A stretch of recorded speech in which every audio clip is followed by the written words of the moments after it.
Good evening, good morning, good afternoon, good night. Anyway, depending on where you are listening from, this is Dot Nation News coming to you live from Lagos. It has happened again.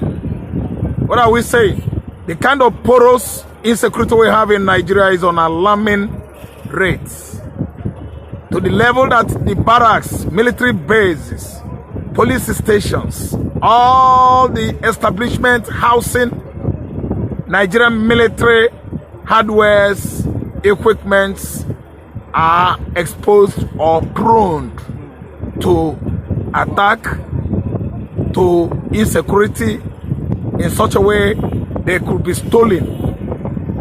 I'm not just talking about the lives of our military officers, which of course you people know over the years have been subjected to, decimation, neutralization by the insurgents in the northeastern Nigeria.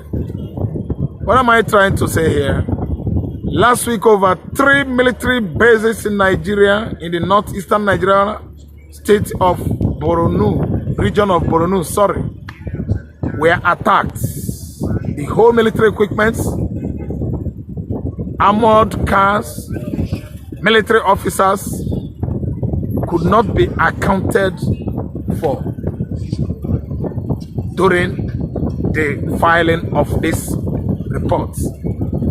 The ISWAP insurgents attacked military bases in northeastern Nigeria, region of Borno State, killed many officers, over 20 were abducted, declared missing. And you know why we are bringing this information to you Nigerians in diaspora is, please, and please, make sure you don't allow your children to enroll into Nigerian military. It is a very dangerous venture this time around. Their lives are exposed to incessant annihilation or death. Over the years, Africa continent has actually seen Nigeria as the major military strength or engine house of West African region. Owing to the fact that they went to Sudan in 1990s and they actually outperformed other United Nations military forces that came to, rescue Sudan from secession. Actually, in the late 90s, Southern Sudan, therefore, ceded away from the Republic of Sudan, leaving the Muslim-stricken Northern Sudan. But Nigeria military forces played an important role because they were rated #1 in Africa then. What am I trying to portray here?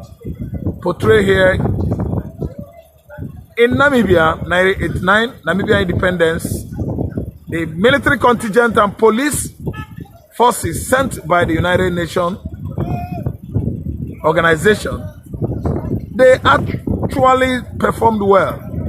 They did marvelously good in 1989. That was during Namibia independence. The Nigerian police forces that went to Namibia, Nigerian MPF contingent, were scored high, rated #1 by United Nations Peacekeeping Force. I don't know how far you are, updated presently and previously with international diaries and events. Nigerian military officers, Nigerian police were rated #1 in Namibia because of their, competence, they actually, indicated by their official duties as they were, display the best military, let me say, dexterity, skill in Namibia. I know my friend Corporal Mike Oladokuma, I know by now Mike would have got into the position of Assistant Commissioner Police. Yes, Commissioner of Police, assistant to, I'm not saying Commissioner of Police because I don't want to exaggerate things. Because I know that the very last time we met was in 1991. He was doing well in Idroko police station. He was a very smart, intelligent, young police officer. Mike Oladokun was my friend, Oladokun. He was among the police MPF contingent that went for Namibia peacekeeping force, you know, to make sure that independence of Namibia was peacefully conducted without bloodletting. Mike Oladokun and his contingents were awarded with many incentives in Namibia by United Nations organization. So what am I saying here? Nigerian police, the military, Nigerian military forces, both paramilitary have actually lost their glory. Their past glory that they were well known for in the 70s, in the 80s, 90s, and early 2000s are no more. Courtesy, transition to civil rule by the juntas, Abacha and the Babangida. I wish you people well. I wish you people, Nigerian military, you know, juntas are still in power till date. Because we don't know between military and the civilians who are better this time around. Judging by what is going on the political landscape of Nigeria, I think the civilians are more uncivilized, barbarian, you know, barbaric, and the selfish as per se. Because you can see that Abacha regime we are clamoring for, asking God to disalive him, and actually God disallowed him. The true party across the country, many Nigerians like us are asking Abacha to come back alive. Even we are questioning, oh God, Babangida is bedridden. Oh God, heal Babangida so that he will come back. He should come back as a civilian president. Why? The kind of excruciating pains economically and otherwise subjected to Nigerian masses by this crop of wicked politicians. Each and every civilian administration that comes and goes, Nigerians are clamoring for intervention of the military due to the kind of lavishly life salary our politicians are living nowadays, legislating all manners of stringent laws and policies, you know, to favor themselves and to the agonies, ordeals of Nigerian masses. Today, we are asking why is ISWAP, why Boko Haram and bandits are overpowering our military superiority. The kind of weapons these terrorists are using could not match the kind of military wear or hardware purchased for Nigerian military by these corrupt politicians. See how we subject all our military officers to this kind of hell, to the level that they could not even withstand ordinary Fulani herdsmen who are rearing their livestock, animals, from one place to another, disaliving our police, our military officers, with no one to question them. I was shedding tears today when one Kefi Ale Danjuma, a general, was reciting, giving his bitter account on how he was sacked from the military, simple because he worked hard and arrested one of the Boko Haram major leaders. He said the authority, the military hierarchy, began to question him. Why did he do so? Very laughable. I'm smiling. Why all this we are going on in the Nigerian military? Do you know why? We always clamor it that Fulani has actually infiltrated Nigerian police force, infiltrated Nigerian military, you know, institution. That's why they could not outsmart their Boko Haram counterpart, bandits and Fulani herdsmen that are encroaching across Nigerian farmland. You see, Ali Kefi Danjuma, he was sacked, a major general, because of the role he played on at least disaliving and capturing one of the major leaders of Boko Haram insurgency in the northeastern Nigeria. Retired General Ali Kefi Danjuma is still alive, so it is no fictitious story. If you doubt it, you can still go to YouTube, Google it, you will meet the man there telling his story. If YouTube could not help you anyway, I know that YouTube in conjunction are working with Google. Just go to your internet, your social media platforms, you are going to see the man reciting his painful ordeal in the past. How he was sacked due to the kind of dexterity and intelligence he added in his military, official duty. He was sacked by Nigerian military because he captured Boko Haram. Now it is obvious that the military are there, the police, they are there because of who? The Fulanis. This is the way they have been disaliving, asthmatic, killing our young military intelligence officers across Nigeria. Deaths, killings of our military officers, it brings tears from my eyes. That's why they are being discriminative and selective in discharge of their official duty when they are fighting insecurity across Nigeria. You'll find out that that's why in discharge of their official duty when they are fighting insecurity across Nigeria, they are being selective. If you draft Nigerian military to go and quell riot or, let me say, boycotting or a protest of any sort in the southeastern Nigeria, they will start disaliving, neutralizing the youths, the girls, both man, old and young of that region. They are being selective. They are not doing it generally the way they are putting or curbing insecurity in the northeast, in the corner, northwest, even in the mid-belt. They are being selective when it comes to go and stop insecurity in southeastern Nigeria. If you just want to know the fact, actually, you have to go and do at least research. Do your research too well. You will find out that the military personnel, the kind of crops of military we have nowadays in Nigeria are being selective when they are fighting insecurity across the country, which is the reason why, connotes one of the reasons Nigerian youths are no longer enrolling into the military. Courtesy the Igbo youths.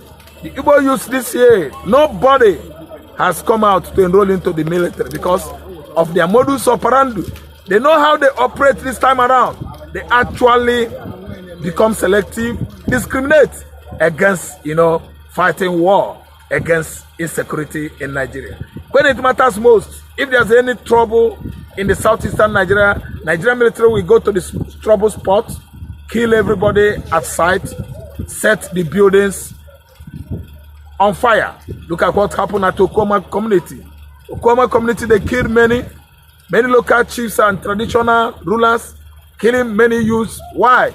Because of an altercation that at least burst out between the civilians over there and they are visiting, military counterpart who came to delve or intervene into communal land clash. From there, they began to disalive unarmed civilians. Why? Because they alleged they killed their military, fellow soldiers. And it wasn't like that in the case of the North. Many civilians, many terrorists often had altercation in the past in the North there. These are living soldiers and police. And if you look at the manner, the approach the Nigerian military will give to the people of that region, will actually understand that they are looking down, they are exploiting and marginalizing their southern Nigeria counterpart, especially southeastern region of Igbo land. They do discriminate. The kind of reaction the military used to give the youths over there when trouble there is actually indicates the Igbo hates. Igbo na ekwenu Igbophobia. Igbo na ekwenu anti-Igbo. Igbo na ekwenu egu ndi Igbo. Igbo na ekwenu over marginalization of the Igbos. Igbo na ekwenu persecution of the Igbos. They don't know that we are very, very observant. Yeah, we are observing all these anomalies going on in Nigeria for many years now. The military approach into the security, to insecurity in the southeastern Nigeria is quite selective. The way they do it is not the way they do it in the mid-belt. It is too obvious that in the corner they actually don't do it the same when it comes to, intervening if there is anything like insecurity, protest or boycott or whatever that can bring crisis in the southeastern Nigeria. Nigerian military, they will start shooting indiscriminately. They don't want to know. They will start setting buildings ablaze. They don't know that people are studying, people are writing. Human Rights Watch are there. Amnesty International. Look at petitions at International Criminal Court. It is overwhelmingly too much. Petition against Hope Uzodinma, petition against the police, petition against Nigerian military when Brutai was the chief of army staff. It was too much. Too much of everything is bad. And many Igbo youths have lost their life to this kind of discriminative fight against insecurity. Many lost their buildings, household buildings. Very, very painful. The very one that your papa built, you leave it as historical, monuments. But today, Nigerian military, anytime trouble they are raised in the southeastern Nigeria, they will go there and do was touch down every building, every property, set it ablaze. Who will talk? Who will intervene in Igbo land? Nobody. They believe that Igbo region is a conquered region in Nigeria. That's why the Fulani soldiers in Nigeria are killing, shooting indiscriminately to the level of killing an 8-month-old boy, baby boy, at Ihiala Axis. Chobakwamo, do your investigation too well. I don't tell lies on my platform. The Igbos are at the receiving painful end. Ask anybody. It is getting much. Once upon a time, a country that fought civil war and the war ended in favor of a particular region, and they said no victor, no conqueror. At the end of the day, 1970 started. It began to be a serious war, another war of the mind, another mental and psychological war against the Igbo man. Nigeria has many stories to tell. The very particular period of time, Biafra sits away from this structure, a contraption that was structured on the powers of darkness. Niger area was invented or discovered by Lord Lugard and his wife Lawrence. Igbo man was not there. Yoruba man was not there. Nobody was there when Britain brought this kind of people together and named them Nigeria. I'm not part of them again. I am a Biafra man. Biafra has come, whether the devil likes it or not. What Sadano Soto, Emir of Kanu, and the rest of the Fulani Janjaweeds are doing to disorganize Biafra is just a child play. Someone is going to court. He actually goes to court today in Finland. The time is ticking. Tick, tock. Tick tock, tick tock, tick tock. Someone is about coming out from house arrest. Now the Kano's court date is fixed this May. Yeah, I think it should be Friday and Sunday next week. And I'm telling you that the hand, clock time, clock hand, tick-tock, second hand is talking for Mazi Nnamdi Kanu, who has stayed over 50 months in DSS facilities. Time of clock, clock time, short hand, second hand, or even tall hand. Forgive me, I'm just being very jovial and more entertaining. This is a social media platform. You can see something that will give you joy, that couldn't give you, high BP. So that's why I'm doing what I'm doing to entertain my viewers. So Nnamdi Kanu is about going to court next week. You see it weekend. And what they have bent on doing is buying all manners of DSS agents to come and tell lies against Onyendu. Ohamadika one, Odoguwan of Igbo land. They have been coming with many paid mercenaries to testify wrongly against a living man that is not dead. And we've seen how they wumble and fumble and wumble and fumble this week at the courts. Let me tell you, time is here. Mazi Nnamdi Kanu is coming out freely, unscattered, unhurt.